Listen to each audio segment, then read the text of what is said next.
नमस्कार साथियों, आपका अपने चैनल आभा नगरी क्लासेज में हार्दिक स्वागत, अभिनंदन। आज हम एनएमएस परीक्षा के अंदर मैथ्स के जो 10 क्वेश्चन आते हैं 20 अंकों के, उनके बारे में आज पढ़ेंगे। तो जिन्होंने अभी तक मेरे चैनल को सब्सक्राइब नहीं किया है वो चैनल को सब्सक्राइब करें, बेल आइकन ज़रूर दबाएँ और लाइक का चिन्ह ज़रूर दबाएँ। सबसे पहला प्रश्न है 3 सही 1/2। आप इस प्रकार इसको लिख सकते हैं 3 सही 1/2 फिर प्लस 2 सही 1/3 का मान है। तो ये अपने पास चार ऑप्शन दे रखे हैं, इन चारों में से कौन सा इसका सही आंसर है, हमें इसको राइट का चिन्ह करना है। और आप भी इसे अपने रफ नोटबुक में करके हल कर सकते हैं। तो सही जवाब इसमें क्या हो सकता है? तो सबसे पहले देखो, ये मिश्र भिन्न दे रखी है, इसे सामान्य भिन्न में बदलते हैं। तो 3 दूनी 6 और 1 7, 7/2 और प्लस इधर भी 7/3। अब देखो इनके हर अलग अलग है, तो हम इसका लेसर पर लेते हैं तो 6 होता है, तो ऊपर नीचे 6 से मल्टीप्लाई कर लेते हैं, या 6 लेसर पर भी ले सकते हैं। तो 6 इसका लेसर पर लिया तो 7 3 21, यानी तिरछा गुणा हो जाता है ये, और ये इससे गुणा हो जाएगा। जब नीचे हर अलग अलग है तो ये तिरछे गुणा हो जाते हैं, तो प्लस ये 14। और इनको जब आप जोड़ेंगे 14 और 6 को जोड़ते हैं तो आपके ये हो जाते हैं 35/6। और जब 6 का भाग 35 में देते हैं, जो नीचे वाली संख्या है उसका भाग ऊपर वाली संख्या में देते हैं, तो 6 पंजे 30, 5 बार पूरा पूरा गया, और कितना शेष बच गया 5 और बटा 6। तो अपना सही ऑप्शन इसमें क्या है? 5 सही 5/6। तो अपने सही ऑप्शन इसमें बी हो जाएगा। तो इस प्रकार आप अपनी रफ नोटबुक में भी करके फिर आप वीडियो देख सकते हैं। एक बार आप स्वयं उत्तर निकालने की कोशिश करें, उसके बाद में आपका आंसर इसमें मिलान कर सकते हैं। नेक्स्ट क्वेश्चन है 4.03 भाग 1.3। भाग का चिन्ह है, मतलब आप इसको क्या करेंगे? बटा में लिखेंगे। तो किस प्रकार करते हैं? 4.03/1.3। तो सबसे पहले देखिए, पॉइंटों का जब भाग होता है तो पॉइंट को हम इकाई की ओर बढ़ाते हैं, एक अंक। तो यहाँ नीचे एक अंक पीछे की ओर ले जा रहे हैं, तो हमारे पास क्या आ जाएगा? 40.3, और नीचे कितना आ गया? 13। अब हमें 13 का भाग जब इसमें देना है तो 13 कम 13, 13 दूनी 26, 13 तिये 39। तो इसमें देखिए 3 बार तो पूरा पूरा जा रहा है,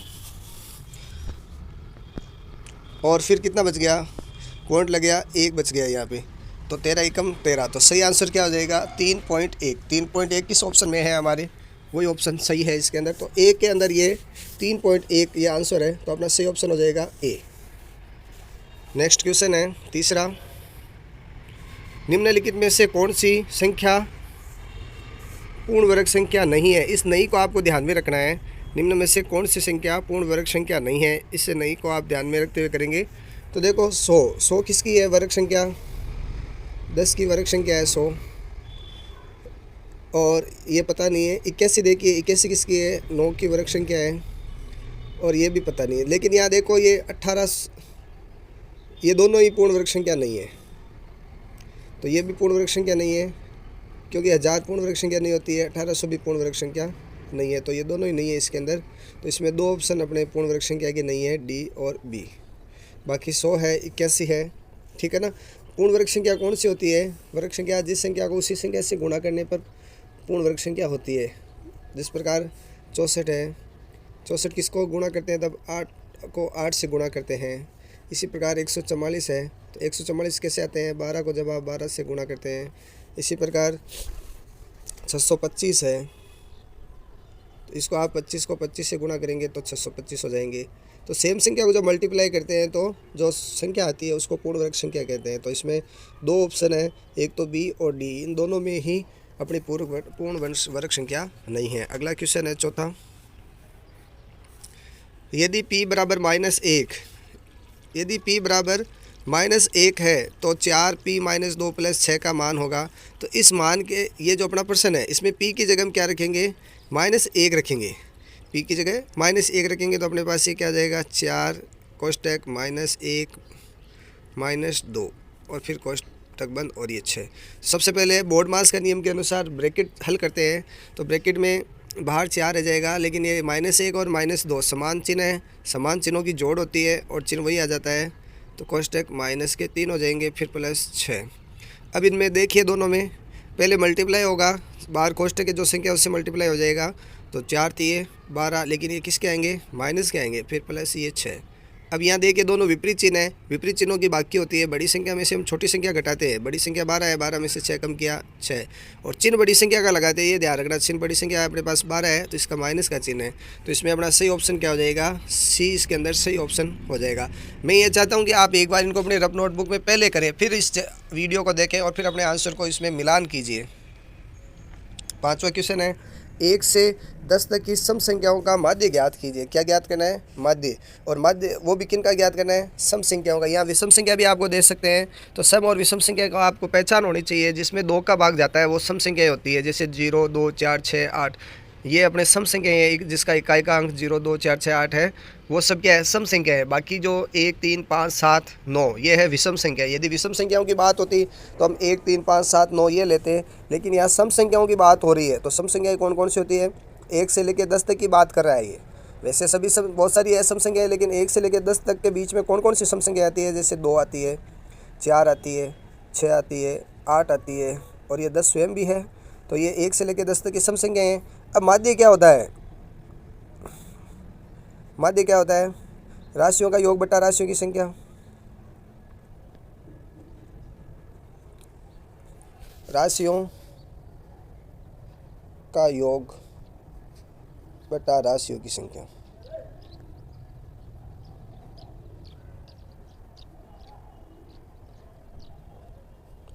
तो राशियों का योग कितना हो रहा है, जोड़ के देखिए आप, 10, 20 और 30, योग हो रहा है 30। और राशियों की संख्या कितनी है, 1, 2, 3, 1, 2, 3, 4, 5, 5 संख्या है, तो भाग 5 का लग जाएगा। तो 30 में 5 का भाग देते हैं तो कितना आ जाते हैं, 6। तो अपना इसमें ऑप्शन क्या हो जाएगा, सही ऑप्शन ये 6 हो जाएगा। ये जब ये प्रश्न है ना, सभी मिला के ही करने पड़ेंगे आपको, सीधा इसमें कोई टिप्पा नहीं लगा सकते आप कि भाई ये हो सकता है, ये हो सकता है। जो होगा वो एक्यूरेट ही होगा मैथ्स में, इस प्रकार आपको ये ध्यान रखना है। तो सबसे पहले आप क्या करें, इन्हें अपने रफ नोटबुक में आप करें और फिर इसका आंसर निकाल के फिर अपना ऑप्शन का चयन करें, ये ध्यान रखेंगे, क्योंकि ये सीधा रटने से नहीं होगा। भिन्न, अब ये देख प्रश्न 6 दे रखा है, भिन्न 6/20 को प्रतिशत के रूप में लिखिए। प्रतिशत के रूप में लिखने के लिए पहले तो आपको क्या करना पड़ेगा, भिन्न को लिख दीजिए 6/20। अब इसको आप प्रतिशत में बदलना है तो ऊपर वाली संख्या को 100 से गुणा करना है। क्या करना है, 100 से गुणा करना है। जो ऊपर वाली संख्या है ना, इसको आप 100 से गुणा कर देंगे तो ये प्रतिशत के रूप में आ जाएगी। तो अब इसको संख्याओं को काट दें और तो 0 से 0 कट गया, या 2 का इसमें 5 बार, तो 5 को जब इससे गुणा करेंगे 5 छंग 30, क्या जाएंगे 30%। अपना इसका सही आंसर हो जाएगा बी। सही ऑप्शन क्या हो जाएगा, बी। मैथ्स में प्रश्नों को मिला के ही हल कर सकते हैं। ये सिंपल सा क्वेश्चन है, लेकिन थोड़ी सी समझ रखना है। इसके अंदर आपको -5/6 का यहाँ क्या पूछा है, योज्य प्रतिलोम। एक होता है योज्य प्रतिलोम, एक होता है गुणात्मक प्रतिलोम। क्या होता है, गुणात्मक प्रतिलोम।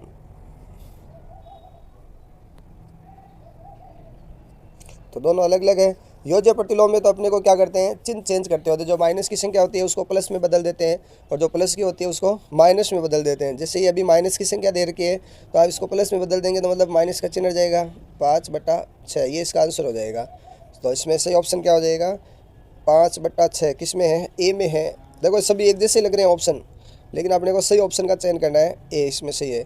और इसी प्रकार मान लो ये भिन्न आ जाती है आपके -4/-5। अब ये बताइए माइनस की संख्या है या प्लस की संख्या है, ये है माइनस की संख्या है। माइनस की संख्या कैसे है, ऊपर नीचे जब माइनस का चिन्ह होता है तो ये कैंसिल हो जाते हैं। ये माइनस की संख्या है तो ये किस में बदल गई, प्लस में हो गई। अब ये प्लस की संख्या है, इसका योज्य प्रतिलोम क्या हो जाएगा, माइनस हो जाएगा। तो -4/5। ये आप इस प्रकार योज्य प्रतिलोम ध्यान रखेंगे। अब है गुणात्मक प्रतिलोम। गुणात्मक प्रतिलोम में क्या होता है, अंश को हर में बदल दिया जाता है और हर को अंश में बदल दिया जाता है। जैसे यही प्रश्न लेते हैं -5/6। अब इसका गुणात्मक प्रतिलोम देखिए, इसमें अंश है 5, हर है 6, तो हर को अंश में बदल देते हैं तो ये 6/5। और ये माइनस का चिन्ह चाहे ऊपर लगा दो या नीचे लगा दो, संख्या में कोई फ़र्क नहीं पड़ता है। चलो ऊपर लगा लेते हैं -5। तो इस प्रकार आप योज्य प्रतिलोम का प्रश्न आए या गुणात्मक प्रतिलोम का प्रश्न आए तो आप अपने ऑप्शन को सही करेंगे। वापस बता देता हूँ, योज्य प्रतिलोम में तो अपने को क्या करना पड़ता है, प्लस की जो चिन्ह वाली संख्या है उसको माइनस में बदलते हैं और माइनस वाली संख्या को प्लस में बदलते हैं। और गुणात्मक प्रतिलोम में क्या करते हैं, गुण जो अंश को हर में बदलते हैं और हर को अंश में बदलते हैं। अगला क्वेश्चन 8वां, यहाँ देखिए ये घात के रूप में दे रखा है। पहला प्रश्न अपने वापस लिख देता हूँ एक बार। 4/3 और इसकी घात है 0 गुणा 4/3 इसकी घात है -1 गुणा 4/3 इसकी घात है -1। तो इस प्रकार देखिए, सबसे पहले जो माइनस की घात है इसको प्लस की घात में बदलते हैं, यह नियम आपको ध्यान में रखना है। और जब माइनस की घात को प्लस में बदलते हैं तो संख्याएं अंश को हर बदल दिया जाता है और हर को अंश बदल दिया जाता है, तो संख्याएं उल्टी हो जाती है, ये आप ध्यान रखेंगे। और जब किसी की भी संख्या की घात 0 है तो उसका मान होता है 1, तो इसका तो मान हो गया 1, फिर गुणा, यहाँ माइनस की घात है इसको प्लस में बदल रहे हैं तो अंश हर में बदल जाएगा और हर अंश में बदल जाएगा, तो ये अपने पास हो जाएगा 3/4। अब इसकी घात 1 है तो हमें ज़्यादा करने की आवश्यकता नहीं है क्योंकि यही मान आने वाला है। यदि घात 2 होता तो अभी हम इसके 2 घात रखते हैं। इसी प्रकार अगला देखो, इसमें भी माइनस की संख्या है तो 3/4, माइनस घात है ना, इसलिए हम हर को अंश में बदल दिया और अंश को हर में बदल दिया। अब ये 1/1 है तो अब ऊपर ऊपर की संख्या गुणा हो जाती है, नीचे नीचे की संख्या गुणा हो जाती है, तो 3 3 9/16। तो इसमें सही ऑप्शन अपने क्या हो जाएगा, देखो सभी ऑप्शन एक दूसरे से मिले हुए लग रहे हैं, जैसे ये भी हो सकता है ये भी हो सकता है, लेकिन हमें सही ऑप्शन का चयन करना है। तो इसमें देखिए कहाँ है, तो अपने डी में ये 9/16 ऑप्शन है, ये दे रखा है। इसी प्रकार अगला क्वेश्चन है, किसी बहुफलक में यदि 10 शीर्ष है एवं 15 किनारे हैं तो उनके फलकों की संख्या बताइए। ये अपने महत्वपूर्ण क्वेश्चन है, अपने बोर्ड परीक्षाओं में भी आता है, 8वीं बोर्ड की क्लासों में, कंपटीशन की परीक्षाओं में, बैंकिंग की परीक्षाओं में बहुत महत्वपूर्ण क्वेश्चन है। तो हमें एक ऑयलर सूत्र है, ये याद रखना पड़ेगा।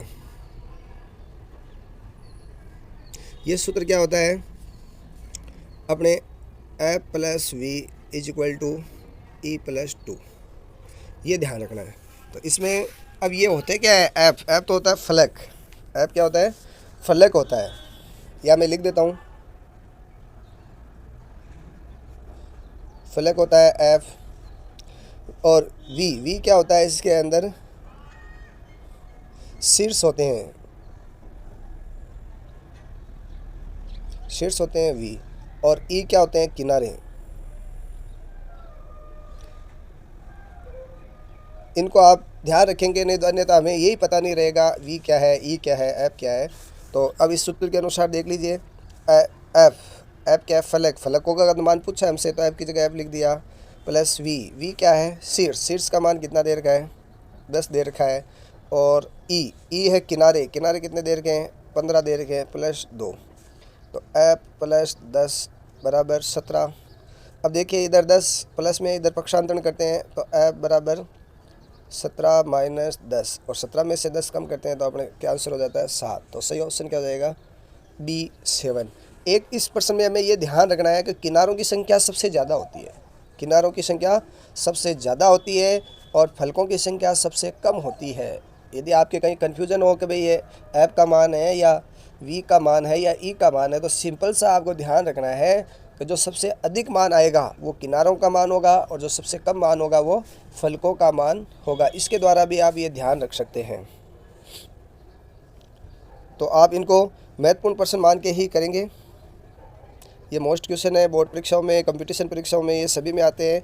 ये जितने भी प्रश्न हैं आप इनको एक बार बिना आंसर देके अपनी नोटबुक में हल करेंगे, फिर बाद में आंसर आप इसके देखेंगे। अगला क्वेश्चन है, एक वर्ताकार शीट की परिधि दे रखी है आपको और वर्ताकार शीट की त्रिज्या पूछी है। तो परिधि दे रखी है तो हमें परिधि का सूत्र आना चाहिए। तो परिधि का सूत्र क्या है, 2πr होता है। वृत्त की परिधि का सूत्र 2πr है और हमें दे क्या रखा है, परिधि का मान दे रखा है 132 और यहाँ 2 पाई का मान होता है 22/7 और r का मान हमें ज्ञात करना है। तो r यही रह जाएगा, बाकी इधर पक्षांतर हो जाएंगे। तो 132, ये नीचे जो 7 है ये ऊपर आ जाएगा और 2 × 22। तो यहाँ देखिए 22 का भाग देते हैं 132 में, तो 22 छक्के 132 और 6 में 2 का देते हैं तो 3, और 3 को जब 7 से मल्टीप्लाई करते हैं तो 21 होते हैं। 3 × 7 = 21। तो सही ऑप्शन किस में है, सी में है अपने ऑप्शन सही 21। तो इस प्रकार आपको सूत्र याद होने चाहिए और सूत्र याद होंगे तो आप इसको आराम से कर सकते हैं। अगला क्वेश्चन है 11वां, एक समबाहुभुज के प्रत्येक बहिष्ठ कोण का मान, देखिए बहिष्ठ कोण का मान 72 डिग्री है तो भुजाओं की संख्या ज्ञात कीजिए। क्या करना है, भुजाओं की संख्या ज्ञात करनी है। तो हमें पता है बहुभुजों के जो बाह्य कोणों का योग बहुभुजों के बाह्य कोणों का योग 360 डिग्री होता है, ये हमें ध्यान में है। और ये कह रहे हैं प्रत्येक का मान दे रखा है, तो प्रत्येक में मतलब n का मान, तो इसका सूत्र हो जाएगा 360 डिग्री बटा n। ये किसके बराबर है? 72 के बराबर है। तो अपक्षांतरण करते हैं तो ये n ऊपर चला जाएगा और 72 नीचे आ जाएगा। तो n बराबर 360 बटा 72, 360 बटा 72, ये 72 से ही लिख लेते हैं एक बार।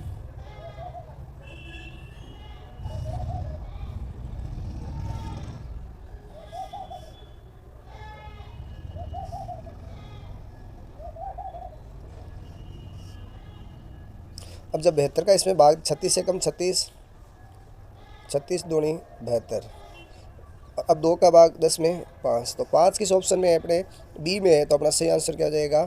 5 बी, यानी भुजाओं की संख्या हमारे पास कितनी आ जाएगी? 5 हो जाएगी। तो ये अब बताइए कौन सा बहुभुज है?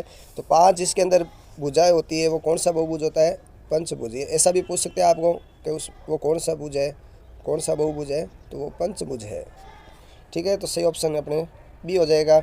यदि 4 भुजाएं होती है तो हम चतुर्भुज बोल देते, और 6 भुजा होती तो षटभुज, और 8 भुजा होती तो अष्टभुज हम बोल देते। यदि 8 भुजा होती तो अपने तो सही ऑप्शन क्या है? बी है, पंचभुज। तो ये सूत्र आपको याद रखने हैं। या आपको केवल बाह्य कोणों का योग पूछे, केवल बाह्य कोणों का योग, तो ये होता है 360 डिग्री, ये ध्यान रखना। ठीक है, बहुत ही सिंपल सा क्वेश्चन है, लेकिन हम जल्दीबाजी में इसको गलत कर देते हैं। पूछता क्या है, उत्तर हम क्या दे देते हैं। महत्वपूर्ण क्वेश्चन है ये, मोस्ट क्वेश्चन है। 64 का घनमूल। अब हम यहाँ क्या कर देते हैं, इस 64 का वर्गमूल निकाल के इसको आंसर दे देते हैं 8, जो क्या है? गलत है। हमें पूछा क्या है?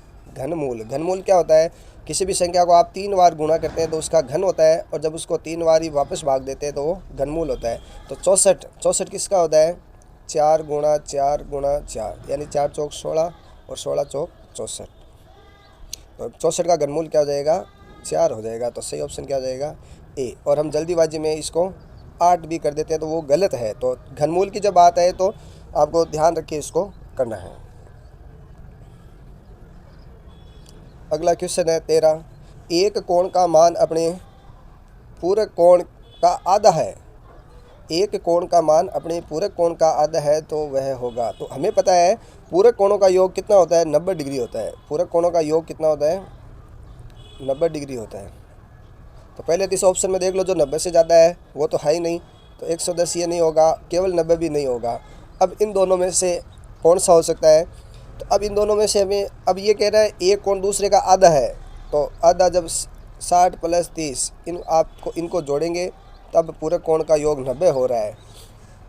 तो एक कोण का मान अपने पूरक कोण का आधा है, आधा पूछ रहा है, तो इस 60 का आधा क्या हो जाता है? 30। तो सही ऑप्शन क्या हो जाएगा? अपने सी, 30 इसका आंसर हो जाएगा। और समपूरक कोण पूछे तो समपूरक कोणों का योग होता है 180 डिग्री।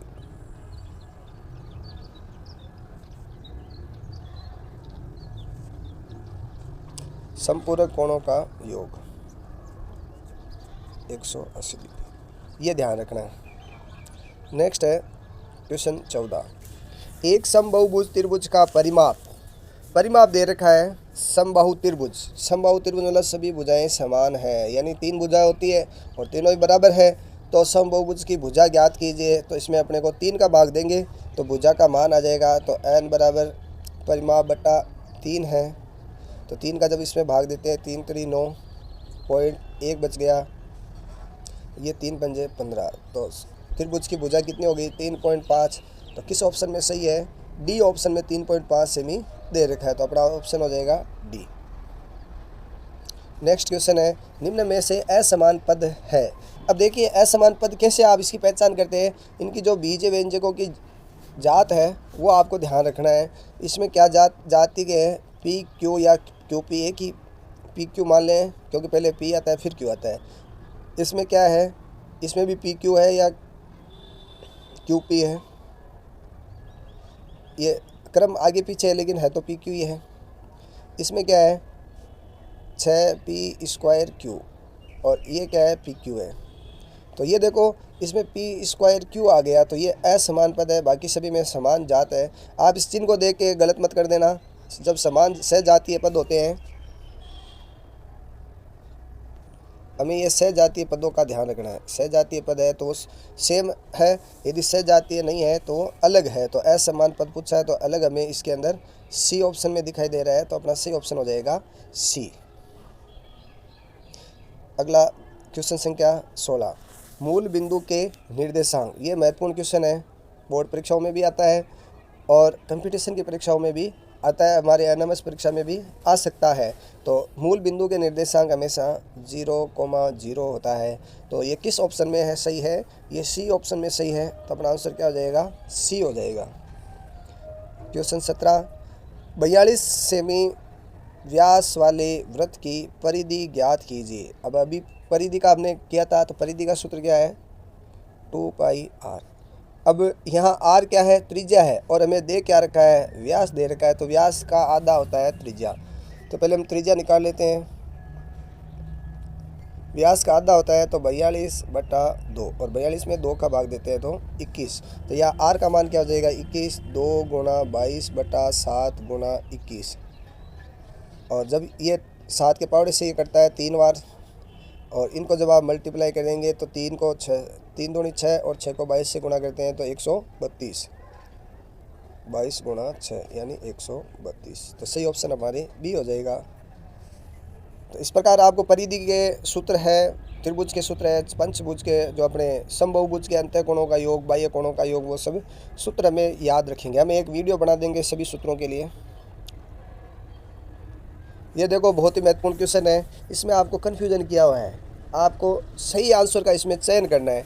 क्या कह रहा है? किसी समबाहुभुज के सभी अंतः कोणों का योग। अब हमें अंतः कोणों का योग हमने तो पढ़ा है n-2 गुणा 180 डिग्री, ये वाला पढ़ा है। अब इसमें तो कहीं पे भी ऑप्शन में ये नहीं है कि इसमें ये हो सकता है क्या? तो देखो ये तो नहीं हो सकता अंतः कोणों का योग, ये भी नहीं हो सकता। अब इन दोनों में से कौन सा हो सकता है? ये तो 360 डिग्री तो होता है बाह्य कोणों का योग।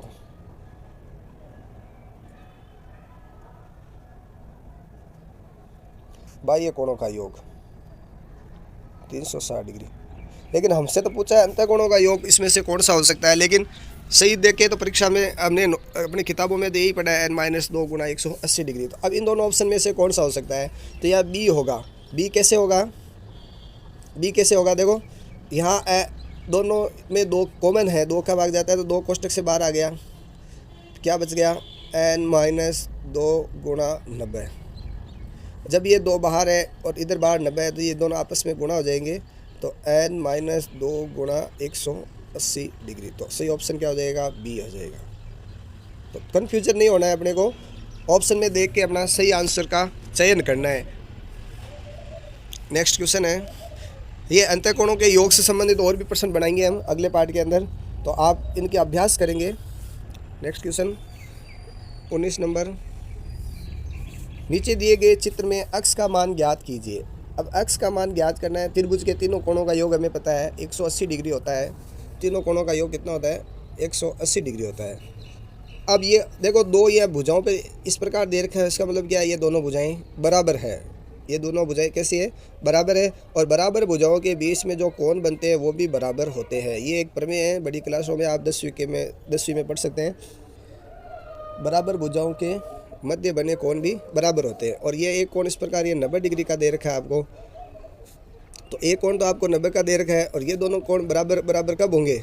जब ये 45 डिग्री के होंगे, तब ये 180 इनका योग होगा। कैसे? जैसे ये 90 फिर ये प्लस 90 बराबर 180 डिग्री। तो ऑप्शन हमारा क्या हो जाएगा इसके अंदर? डी हो जाएगा सही ऑप्शन। ये दोनों 45 डिग्री के होंगे।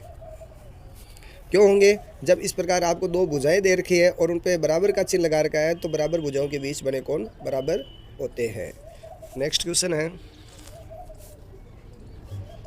एक टेबल 750 रुपये में खरीदता है। खरीदने वाले मूल्य को बोलते हैं क्रय मूल्य। 750 रुपये, और उसे वह 60 रुपये लाभ, और लाभ कितना ले रहा है? ये 60 रुपये ले रहा है। लाभ हमेशा जुड़ता ही है, हानि हमेशा घटती है। तो टेबल का विक्रय मूल्य यानी लाभ सहित आपने उसको कितने रुपए में बेचा है? तो ये सिंपल सा क्वेश्चन था, तो आप इसको जोड़ सकते हैं। 750 प्लस 60 कितने हो गया? ₹10। तो इसमें सही ऑप्शन अपने क्या है, सी है। ऑप्शन को हम सबसे लास्ट में देखते हैं, पहले अपने को आंसर निकालना है, उसको हल करना है, उसके बाद ही ऑप्शन देखेंगे, अन्यथा ऑप्शन देखने का कोई फ़ायदा नहीं होगा। तो मैं आप सभी से निवेदन आग्रह करता हूँ, ये जितने भी प्रश्न मैंने कराए हैं उन सभी प्रश्नों को आप एक बार पहले रफ नोटबुक में करेंगे और रफ नोटबुक में करने के बाद फिर अपने इस वीडियो को देख के आगे बढ़ा के अपने आंसर को सही और या गलत है उसकी आप जांच कर सकते हैं। आप सभी को वीडियो देखने के लिए बहुत बहुत धन्यवाद।